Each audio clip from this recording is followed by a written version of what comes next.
Hello everyone, I am here to read the Danish Slaughterhouse, Chapter 8, Fencing the Dogs In. I'm going to admit it right now, I'm freaking nervous for this chapter, okay? I have tissues here, I have an EME bag here in case something gross happens. I am nervous as heck for this chapter. Anyway, let's get started. Matthew smiled down remorsefully at his lover as Lucas's eyes fluttered shut. "I'm sorry for making you sick like this, babe," he whispered softly, and he gently stroked Lucas's bag from his forehead. "But it's just a side effect. It'll pass over as soon as you wake up, okay?" He looked at the alarm clock on the bed's side, which had turned 5 minutes past 7. There was still sunlight outside, but judging by the light pink tint to the rays, the sun will be setting soon, and it'll be too dark to do his work outside. Bending down to give Lucas's forehead a kiss, Matthew said in a hushed voice, I hate leaving you when you're this cute, Norge. But I gotta go take care of some business, okay, love?" He gave Lucas's hand a squeeze before walking towards the door, giving the peaceful, unconscious nation a glance over his shoulder and leaving the room. He jogged down the stairs and through the living room to the dining room. He stopped at the doorway to look at the group of nations passed out around the dining table. Chuckling in amusement, Matthews went to the table and one by one began carrying the nations upstairs. He pulled Beryl's arm around his shoulder, wrapped his arm around Beryl's waist, and stood him up from the chair. He then towed Beryl up to his room, nudged the door open with his hip, and sat Beryl on the edge of his bed. With his shoulders slouched forward, Beryl was able to sit up and not fall over, his head bent down and arms hanging loosely in between his thighs. If it wasn't for the lax state his limbs were in, it would look like Beryl was contemplating something depressing. Matthew shuddered at the sight.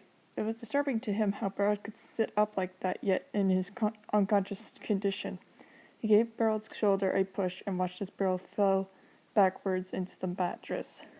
Much better, Matthias thought as he walked back downstairs to the dining room. He stepped up to Tino, slowly pulled the chair out so Tino's body wouldn't fall over, and slid his arm under Tino's knees and behind his back to lift him bridal style. He carried him upstairs to the room Tino shared with Beryl and stepped up to the bed.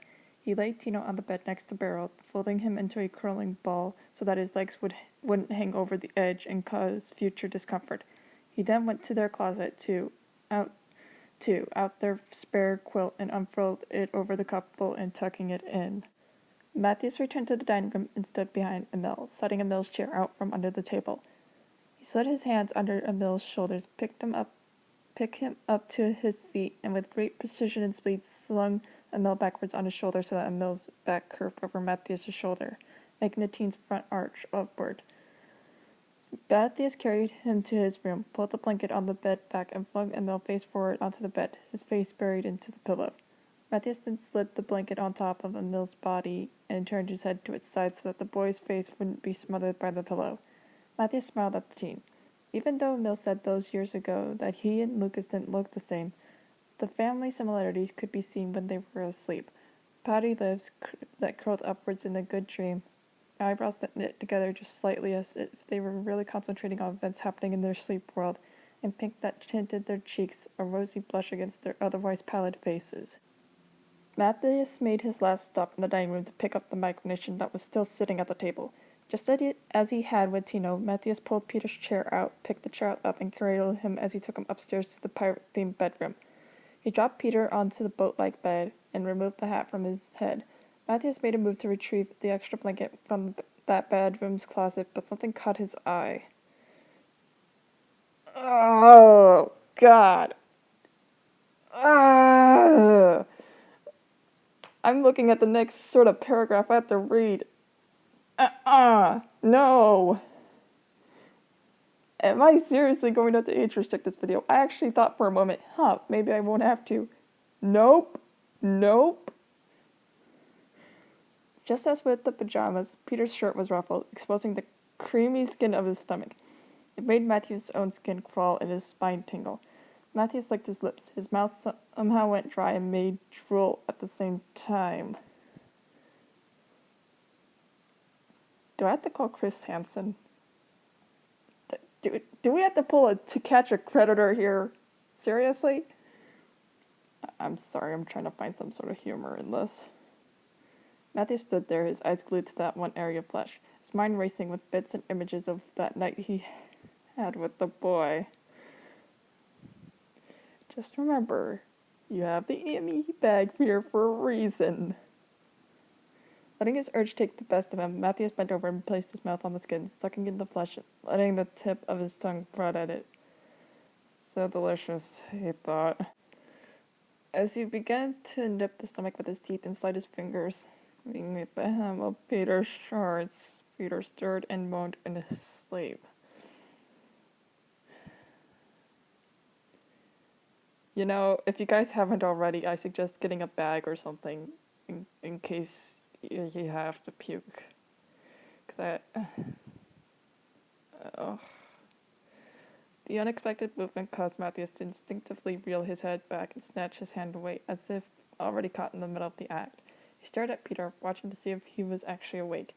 When Peter did no such thing, Matthias stood up straight and slapped himself in the face, effectively cooling the heat firing in front of his pelvis.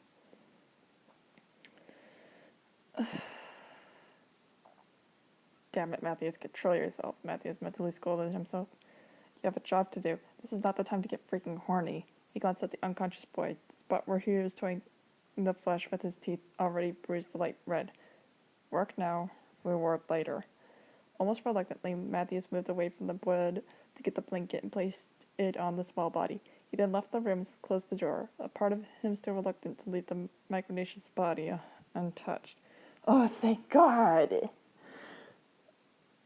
I say that and something bad's gonna happen, isn't it?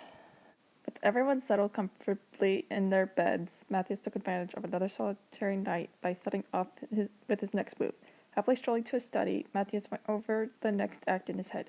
He went behind his desk, rolled the computer chair away, and peeked underneath the desk. Within the dark corner was a small duffel bag standing on its end, pushing away to hide from the curious eyes.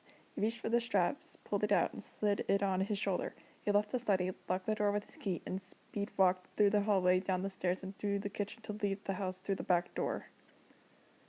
Once exited from the mansion, Matthias walked to a corner of the mansion's foundation and squatted next to it. He pulled the duffel bag off his shoulder and settled it onto the grass, unzipping the bag and shifting through the content. He pulled out a measuring tape, a trowel, an instructions booklet, a strange-looking black object.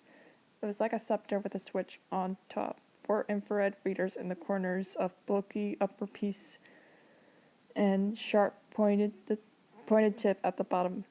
Matthias opened the booklet, passed the Japanese instructions, and skimmed over the unimportant details, reading straight into the directions. Measure from the foundation of the house at 25 centimeters, Matthias read aloud. A marked area. Dig a hole at area 15 centimeters deep. Firmly work the readers into the hole, refill hole with soil, and pat firmly to keep the readers in place. Seems simple enough.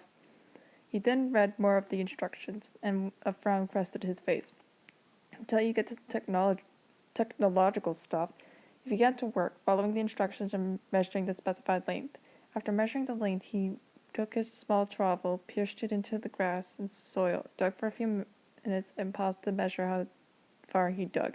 He then dug the hole some more until he reached the desired level. He picked up the scepter-like tool, stabbed it in the hole, and pushed the unearthed soil into the hole with it. He pat the soil around the object until it packed tightly and pressed on the switch. With the final most vital piece not installed yet, the tool wasn't functioning yet. I'm really confused what's going on here. Matthias walked to the next corner behind the mansion and repeated the installation process there with the second identical piece. When that was finished, Matthias turned the corner and went to the front of the house, pressing his foot firmly into the ground as the flat land began to slope downward as a hill. He carefully crouched down to the corner and held the duffel bag close to his body this time, afraid that settling it down would make it roll down the hill and into the pond below. He worked more slowly with the bag straps in his hands, and he carefully stood and scaled the mansion's side after finishing placing the tool in that area.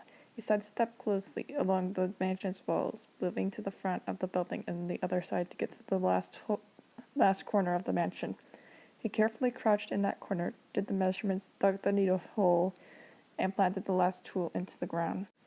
He sidestepped to the front doors and stepped inside the mansion just as the last bit of sunlight gave way to the dark, starry night sky. Closing the door and leaning against it, Matthew sighed loudly and looked into his bag. Inside the bag with the booklet and dirty travel was a flat rectangular silver case with an electrical cord running out from a corner, an antenna from the other corner, and three color-coded wire inputs on the opposite side. Matthews took the silver case out of the bag and lifted the waterproof lid. Inside were a number keypad, a screen, and a dial with a little red arrow that pointed to the labels that read from 10x to 100x. Matthews turned the dial to the maximum label beforehand and closed the lid. I'll install this last thing tomorrow morning or something, Matthews said as he yawned. He walked upstairs to his room to make up for the months of sleep deprivation, shoving the duffel bag and the silver encased activator within it under his bed for the next day. That was the chapter. Wasn't as bad as I thought it was going to be, but still there's some confusing and questionable stuff going on.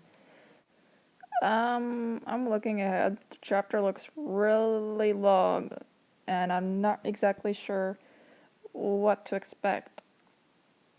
I heard from somebody on the Hetalia Mino that chapter 10 of the Danish Slaughterhouse, I'm not sure if it's the next chapter that I'm going to read or the chapter after that, because it says here, chapter 10, I touch you, but of course I number the chapters differently.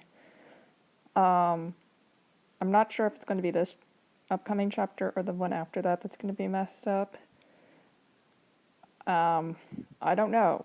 I don't know what to expect, and I'm honestly really nervous.